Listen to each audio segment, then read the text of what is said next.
Nós estamos começando o culto nos lares, na casa da irmã Rosineide. E eu peço à irmã que ore por nós para esse início. Hoje não podemos ter a presença da irmã Hilda, por causa do tempo de chuva, tudo, e a gente deixou. Sábado que vem estará conosco. Hoje somos nós dois e o trio, o Deus Trino, Pai, Filho e Espírito Santo. Amém. Nosso Deus, querido Pai, nós agradecemos, Senhor, esses momentos, ó Deus, de podermos estar na Tua presença, Senhor, Amém. que o Senhor nos concede, Pai. Amém. Muito obrigado, Deus, e que a gente possa aprender mais e mais a Tua palavra, Senhor. Amém. Porque a gente é pequenininho, a gente não entende, mas o Senhor tem a palavra para que a gente possa cumprir, Senhor. Amém. Muito obrigado, meu Deus, pela vida do pastor. Amém. E também, Senhor, nós queremos pedir que o Senhor nos ajude Amém. a continuar o trabalho da nossa igreja, Pai. Amém. Que a gente possa fazer a sua vontade, Deus. Amém. E que tenha coragem também para a gente trabalhar juntamente com o pastor Gutenberg, Amém. Senhor. Que ele sai, que ele trabalha e que a gente possa também ajudá-lo, Senhor. Amém. Muito obrigado, meu Deus, por tudo, pela nossa família, por tudo, Pai. Em nome de Jesus. Amém. Senhor. Amém. Vamos cantar o hino 344, o hino da nossa amada irmã Raquel, que gostava muito, o Jardim de Oração. 344. O jardim onde Cristo me espera é lugar de delícia e de paz. A certeza da sua presença dá-me vida feliz e eficaz. Oh, que lindo jardim, o jardim de oração, onde Cristo me vem esperar.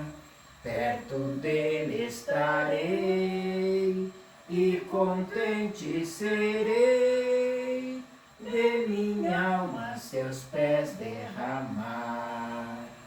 No jardim onde Cristo me espera, eu deponho meus males e dor.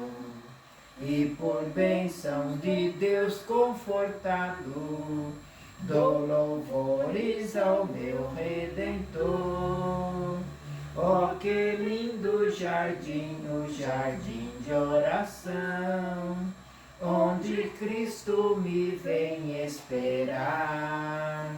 Perto dele estarei e contente serei, de minha alma seus pés derramar. No jardim onde Cristo me espera, quer também te acolher, meu irmão. Vem fruir a incessante bondade que promana do seu coração. Oh, que lindo jardim, o jardim de oração, onde as flores são graça e poder, onde Cristo Senhor abre as portas do amor. Eu me sinto feliz em viver. Amém. Amém, Senhor. 377.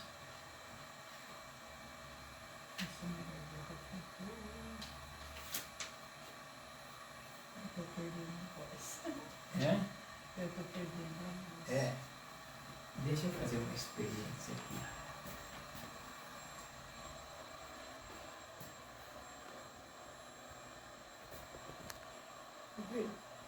E se o senhor pegar aquela mesinha lá no final, por aí pertinho, pode pegar, pastor.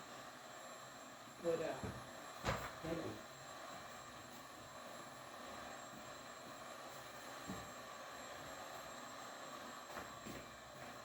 Aqui assim. A cadeira pequenininha. Pronto. Né? 377.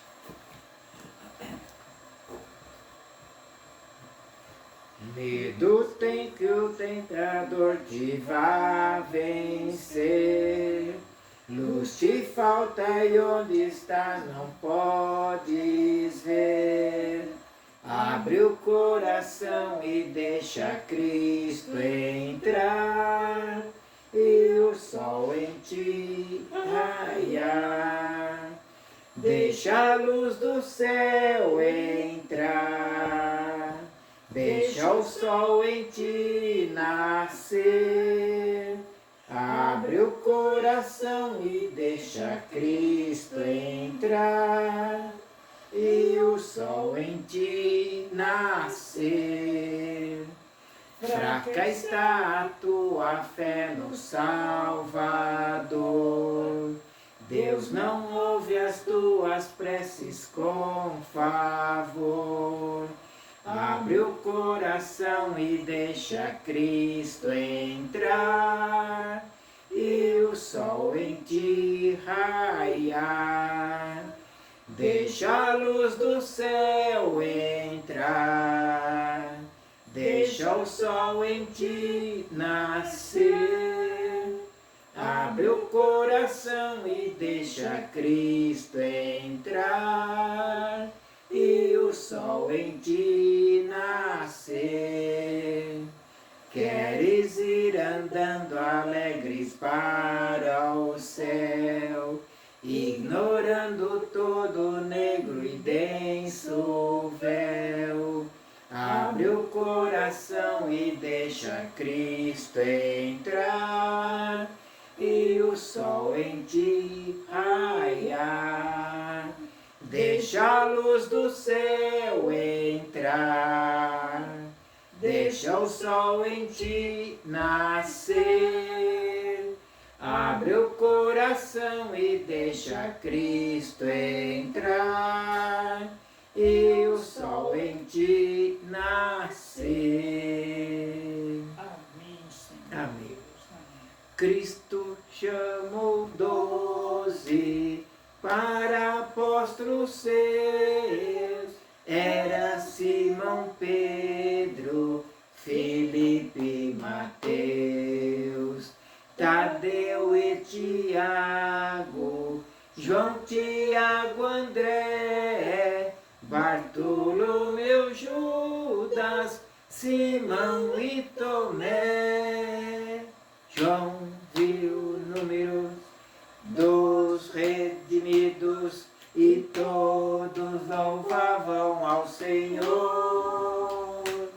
Uns cantavam, outros oravam, e todos louvavam ao Senhor. Eu louvarei, eu louvarei, eu louvarei ao meu Senhor. Eu louvarei, eu louvarei, eu louvarei ao meu Senhor. Caminhando eu vou pra Canaã, caminhando eu vou pra Canaã, caminhando eu vou pra Canaã. Glória a Deus, caminhando eu vou para Canaã. Se você não vai, não impeça a mim. Se você não vai, não impeça a mim. Se você não vai, não impeça a mim. Glória a Deus, caminhando eu vou para Canaã. Amém. Louvado seja Deus. Vamos pelo avançado do horário fazer uma curta meditação. Já são 5:07. E a gente tem uns compromissos ainda. Eu vou abrir a Bíblia no Evangelho de Marcos. Marcos capítulo 2. Texto muito conhecido. A gente já falou sobre ele, mas Deus traz uma outra reflexão hoje sobre o mesmo texto.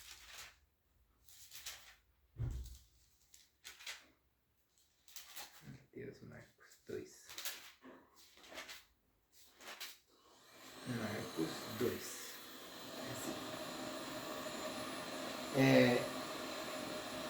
paralítico de Cafarnaum. Alguns dias depois, Jesus entrou outra vez em Cafarnaum e o povo soube que ele estava em casa. Logo se ajuntou tanta gente que nem ainda nos lugares junto à porta cabiam, e lhes anunciava a palavra, ensinava a palavra. Vieram a ele conduzindo um paralítico, trazido por 4 homens, e não podendo aproximar-se dele por causa da multidão, descobriram o telhado onde estava e, fazendo um buraco, baixaram o leito em que estava o doente. Jesus, vendo a fé deles, disse ao paralítico: Filho, perdoados estão os teus pecados. Estavam ali assentados alguns dos mestres da lei que raciocinaram em seu íntimo: por que profere essas blasfêmias? Quem pode perdoar pecados, senão Deus? Jesus, conhecendo logo em seu espírito que assim pensavam entre si, lhes disse: por que pergunta sobre essas coisas em vossos corações? Qual é mais fácil dizer ao paralítico: estão perdoados teus pecados? Ou dizer-lhe: levanta-te, toma o teu leito e andas? Ora, para que saibais que o Filho do Homem tem na terra poder para perdoar pecados, disse ao paralítico: a ti te digo, levanta-te, toma o teu leito e vai para a tua casa. Último versículo 12.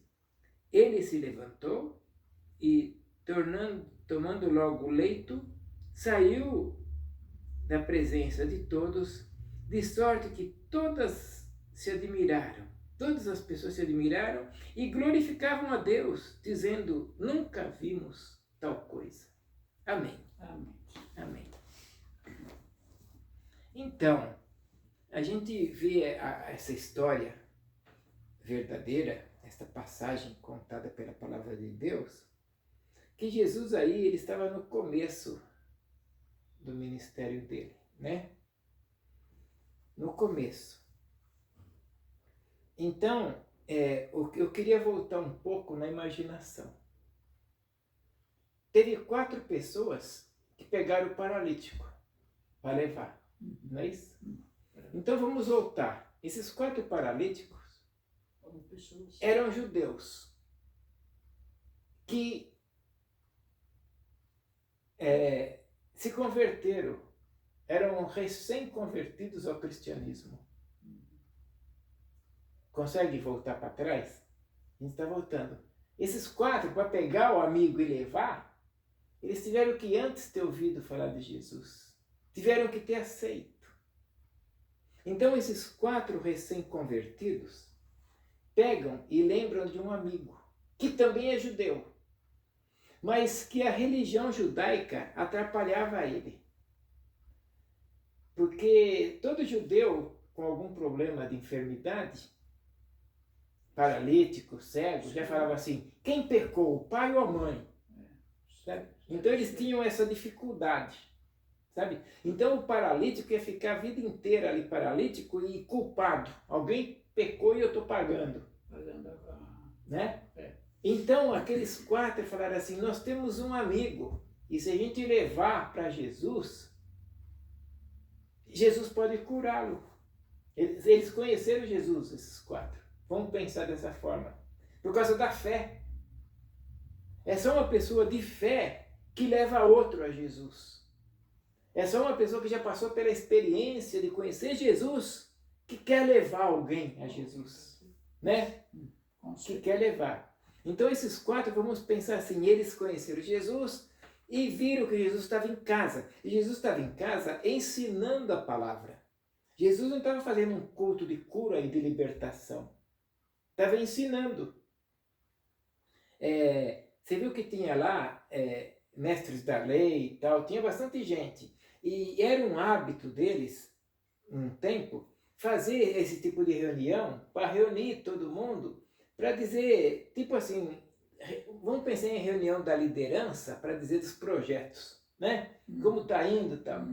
E nesse culto de lar, culto numa casa, foi bastante gente, porque Jesus já estava, era começo de ministério, mas já estava sendo falado dos milagres que ele fez na praia, sabe? As coisas que ele já tinha feito. Então já estava um comentário. Então foram bastante gente. E a maioria com papel para anotar, porque ele estava ensinando. Era ensinando, não era um culto de libertação nem de cura. Mas o culto quem faz somos nós. O culto comum pode se tornar um culto de cura, de libertação, se a pessoa for. O culto é a gente. Se a gente vai lá no nosso culto, na Igreja Metodista em Jardim Santa Gertrudes, com o espírito de adorar a Deus, o milagre vai acontecer. É a gente que faz o culto acontecer. Então esses 4 pegaram o rapaz e levaram, falaram, não, eu sei que se a gente levar eles até Jesus, Jesus pode curá-lo. E foram lá. E chegaram lá, a porta estava praticamente fechada de gente, trancada. Não dava para passar. E eu queria falar sobre a direção que Deus tem para a nossa vida. A direção de Deus. Deus deu uma direção para eles. O telhado. Vai pelo telhado. Aí eles tiveram a ideia. E a ideia, quando a gente tem a ideia, na direção de Deus, não tem o que dar errado. Vai dar tudo certo. Quando a nossa ideia é com oração, pedindo a direção de Deus, aqueles 4, na hora viu tudo daquele jeito, Deus deu uma direção, o telhado. Aí eles pegam aquela maca com 4 cantos para segurar, devia até ter um gancho, umas argolas, os 4 ali, cada um pegando de um lado, e sobe o paralítico. Eu queria ficar, para não estender muito, até aqui. Né? A gente sabe o resultado da cura, tudo. Mas que Deus dá uma direção para nós. Se a gente tiver a ideia de pôr na direção de Deus, Deus clareia para nós e mostra o caminho. E se a gente for pessoas que vai pegar, quando a gente tem um encontro com Jesus, o nosso dever é pegar outras pessoas necessitadas e levar até Jesus. É isso que está faltando na igreja, sabe? A pessoa conhece a Jesus, se converte a Jesus, mas não tem esse tino missionário de levar outras pessoas para Jesus. E esse tino é importante. Por que é importante, Rosimeire? Eu já falei em várias pregações minhas. Eu tenho um tripé que eu considero muito importante para o crescimento do crente. Do cristão. Oração e jejum. Esse é um. Não dá para separar a oração do jejum. Não dá para falar que são 2. Oração e jejum caminham junto. Tá? Porque quando você está em jejum, você ora mais. Até pelo propósito. E não precisa esparramar o jejum, falar para todo mundo. Não. Tem que ter um propósito. E o jejum, ele pode ser de muitas coisas. As pessoas pensam só em jejum de comida. Esses tempos eu estava pensando num jejum que eu achei extraordinário, sabe? Que o crente tem que ter. Um jejum de diminuir as palavras que saem da nossa boca errada. Sabe? A gente grita muito, briga com a filha, briga com o filho, briga com a esposa, briga com o marido, briga com o vizinho. Então vamos fazer um jejum de menos briga, menos palavras torpes contra a família, contra os amigos, sabe? Esse é um bom jejum. Com certeza. Quando a pessoa for falar, fala, eu estou de jejum. Não posso falar. Não é verdade? Né? Fazer um jejum da boca. Se a pessoa lê a carta de Tiago, capítulo 3, ela vai entender o que eu estou falando. O capítulo 3 de Tiago fala do uso da língua. Sabe? Então, é um jejum bom. Então, o que eu falo? O tripé. Jejum e oração é 1. 2. Leitura da palavra. Leitura e discernimento. Sabe? É aplicar a palavra. É entender o que a palavra está dizendo. Não adianta você ler 5 capítulos num dia e não entender nada. Leia 1 ou metade. Mas fazendo aplicação para a sua vida. Sabe? O que essa palavra tem de experiência para a minha vida? Igual esses 4 amigos. Você lê aí, você fala, bom, agora eu vou ter vontade de levar pessoas para a igreja. É uma aplicação, não é? Então, e a terceira coisa, é levar pessoas para a igreja. Esse é o tripé. Jejum, oração, leitura e explanação da palavra e levar pessoas para a igreja. Esse tripé não falha. Enquanto a pessoa não pegar esse terceiro tino, que é o ardor missionário de levar pessoas para a igreja, ela não desenvolve, sabe? O ardor missionário, a vontade de levar pessoas a Cristo, faz parte do crescimento da pessoa. A coisa mais extraordinária que tem é uma pessoa levar pessoas para a igreja e chegar um dia que o pastor faz o apelo e fala assim, ó, quem quer aceitar Jesus aí? E é um amigo que ela levou, levanta a mão e vai lá na frente, sabe? Aí a pessoa treme, fica toda arrepiada. Isso é coisa de crente, arrepiar com a palavra, sabe? Então, minha irmã, eu queria ficar por aqui porque essa palavra dá para a gente ir até amanhã cedo. Mas Deus revelou, o culto não era de revelação, era só de ensino. Mas Deus revelou para aqueles 4 que estavam chegando uma ideia pelo telhado.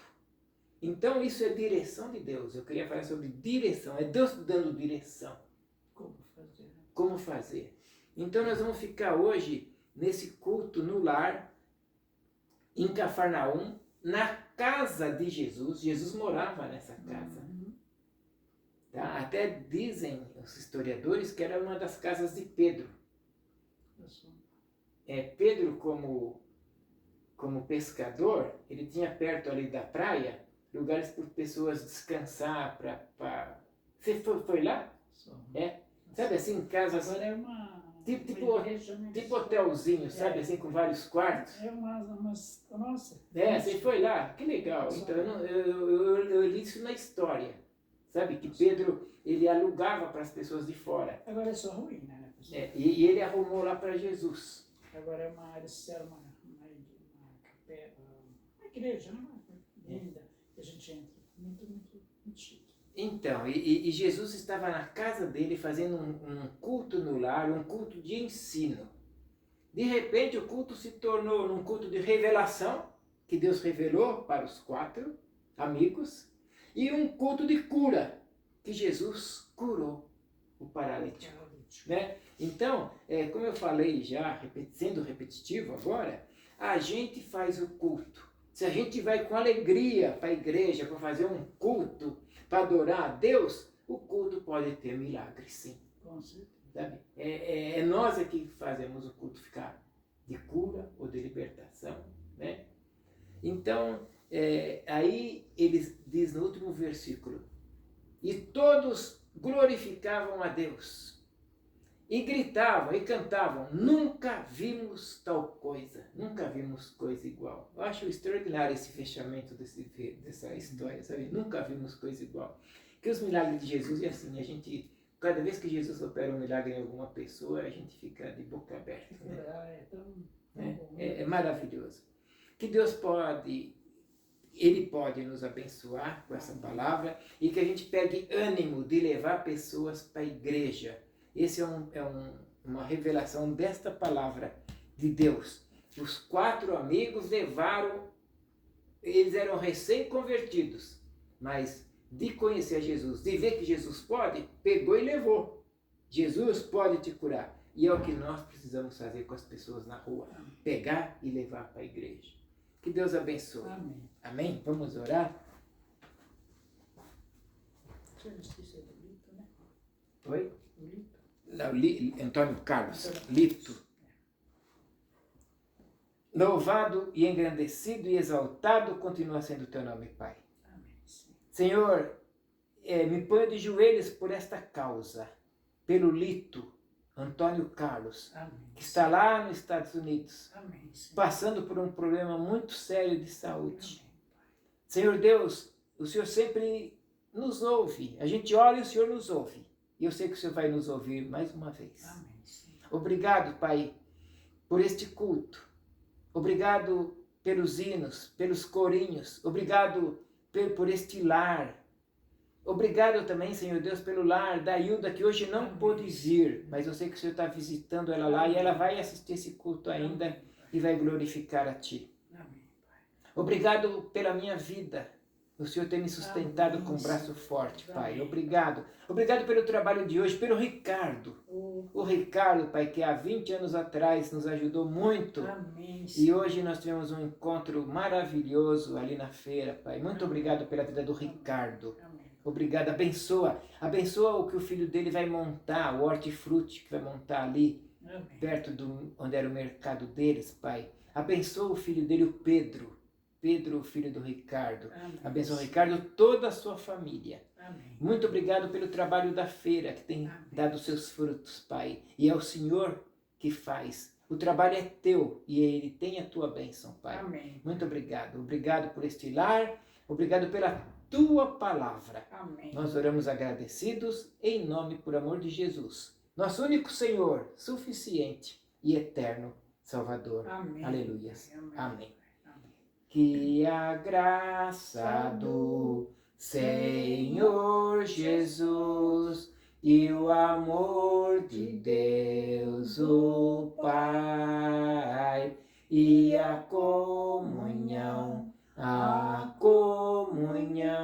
do Espírito reine aqui em nós e para sempre. Para sempre. Amém. Aleluia, Senhor.